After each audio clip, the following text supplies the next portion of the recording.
ကျွန်တော်ဒီဗီဒီယိုမှာပေါ့နော် MTK CPU သုံးထားတဲ့ Techno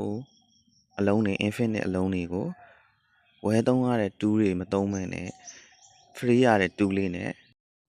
FRP ကြောပြပေးမှာဖြစ်ပါတယ်အခုကျွန်တော်သုံးမဲ့ tool ကတော့ပေါ့နော် Android Unity tool ပေါ့ဒီကောင်လေးက free ရတယ်သူ့ website မှာလည်းသွား download ရတယ်ပေါ့နော်ကျွန်တော်ဒီကောင်လေးကိုသုံးပြီးတော့ပြပေးမယ်ပေါ့နော်ဒီ tool မှာပါတဲ့ meter enable ADB ဆိုတဲ့နေရာလေးကိုနှိပ်မယ်ပေါ့နော်ပြီးရင်ကျွန်တော်တို့ကဖုန်းကို power ပိတ်ပြီးတော့ volume အပေါင်းအနှုတ်ကိုကိုင်းပြီးတော့ကျွန်တော်တို့ကြိုးထိုးလိုက်မယ်ပေါ့နော်ဒီလိုကြိုးထိုးလိုက်မယ်ဆိုရင်ဒီမီတာမူထဲကိုဝင်သွားမယ်ပေါ့နော်ဖုန်းကမီတာမူထဲကိုဝင်ပြီးတော့ဒီ ADB ကိုဖွင့်ပေးမှာပေါ့နော်အဲ့လို ADB ကိုဖွင့်ပေးတဲ့အချိန်ကြာမှာကျွန်တော်တို့ကဒီ FRP ကို ADB ကနေပြီးတော့တဆင့်ဖြုတ်မှာဖြစ်ပါတယ်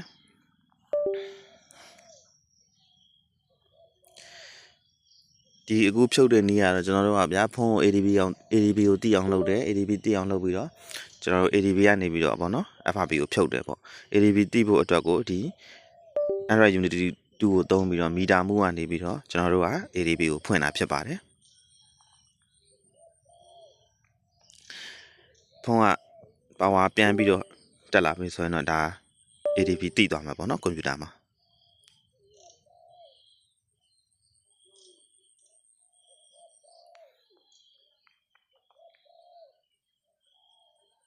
ဒီလို ADB တိပြီဆိုမှကျွန်တော်တို့ကနေ ADB ကနေပြီးတော့ FRP ကိုဖြုတ်မှာပေါ့နော်ဒါဒီနေ့ကတော့ဒီဝယ်သုံးရတဲ့ tool တွေမလိုဘူးပေါ့နော်ဒီနေ့လေးနဲ့ MTK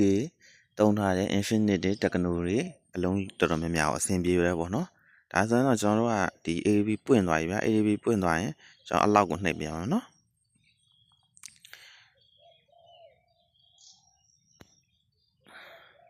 ဒါ permission လာတောင်းတာပေါ့နော် permission တောင်းရင်အလောက်နှိပ်ပေးရမယ်ပြီးလို့ရှိရင်ဗျာကျွန်တော်ကbuffer file လေးတစ်ခုရှိတယ်ပေါ့နော်ADB ကနေပြီးတော့ FRP ဖြုတ်တဲ့ buffer file လေးပေါ့နော်အဲ့ဒီ buffer file လေးကိုသုံးပြီးတော့ကျွန်တော်က FRP ဖြီးမှာဖြစ်ပါတယ်โอเคဒီမှာ ADB တိမတိစမ်းကျင်လို့ရှိရင်ဗျာဒီမှာသူ့မှာလည်းADB နေရာလေးပါတယ်ဒီ2မှာသူကADB ကနေပြီး recovery ဝင်တာတို့ပြီးရင်model ဆက်ထားတို့ဘာလို့အဲ့လိုမျိုးလုပ်လို့ရတယ်ပေါ့နော် ADB reinfo တို့ ADB reboot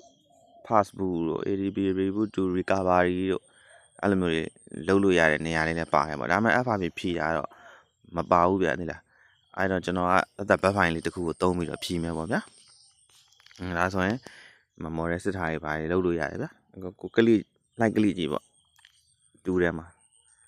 ဒီတူးလေးကတော်တော်များများပါတယ်ဗျစမ်းကြည့်လိုက်ပေါ့တောင်းပြီးတော့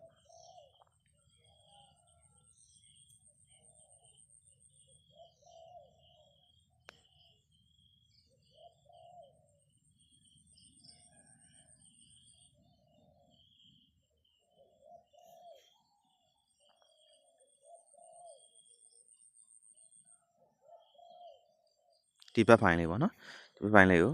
ဖွင့်လိုက်မယ်ဖွင့်ပြင်ဒီမှာဆိုရင် ADB တိနေပြီနော်တပိုက်မှာဒီမှာအဲ့လိုတိနေပြီဆိုရင်ကျွန်တော်တို့က enter နှိပ်လိုက်မယ်ဒီလိုမျိုးလေးအလုပ်လုပ်သွားမယ်ပေါ့နော်ပြီးသွားတာနဲ့ကျွန်တော်ကဖုန်းကို power ပိတ်လိုက်မယ် reset ချလိုက်မယ်ပေါ့ reboot ဆင်းလိုက်မယ်ပေါ့ reboot ဆင်းပြီးတော့ပြန်တက်လာတာနဲ့ဒီ FRP ကကြော်သွားမယ်ပေါ့နော်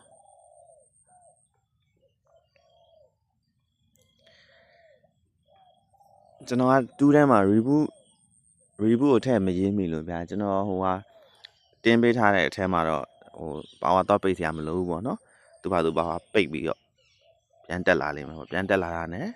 ကျွန်တော် FRP ကြော်သွားမယ်ပေါ့နော်ဒါဆိုရင်ဗျာပြောချင်တာ Android Unity 2နဲ့မီတာမူကနေပြီးတော့ ADB တိအောင်လုပ်မယ်တိအောင်လုပ်ပြီးရင်အခုကျွန်တော်ပြတဲ့ back file လေးနဲ့ FRP ကြော်မယ်ပေါ့ ADB ကနေပြီးတော့ဒါပါပဲဒီနှစ်ခုစလုံးကိုမတောင်းတဖို့ဆိုရင်ကျွန်တော် Telegram group ထဲမှာတင်ပေးထားမယ်ပေါ့နော်ဒါဆိုရင်တော့ FRP ကြောသွားပြီဒါမဲ့ဒီလို FRP ကြောတဲ့နီးကကြောပြီးတာနဲ့ဖုန်းကဗျာ screen ဖွင့်လို့မရဘူးဆွဲလို့မရဘူးအဲ့တော့နောက်တစ်ခါထပ်ပြီးတော့ setting ထဲကနေပြီးဖုန်းကို factory reset ချပေးရမယ်ပေါ့နော်ဒါဆိုရင်တော့ FRP ကြာသွားပြီဒီ setting ထဲကိုသွား FRP ကြောသွားပြီပေါ့နော် setting ထဲကိုသွားပြီးတော့ဒီ setting ထဲကနေပြီး factory reset ချပေးလိုက်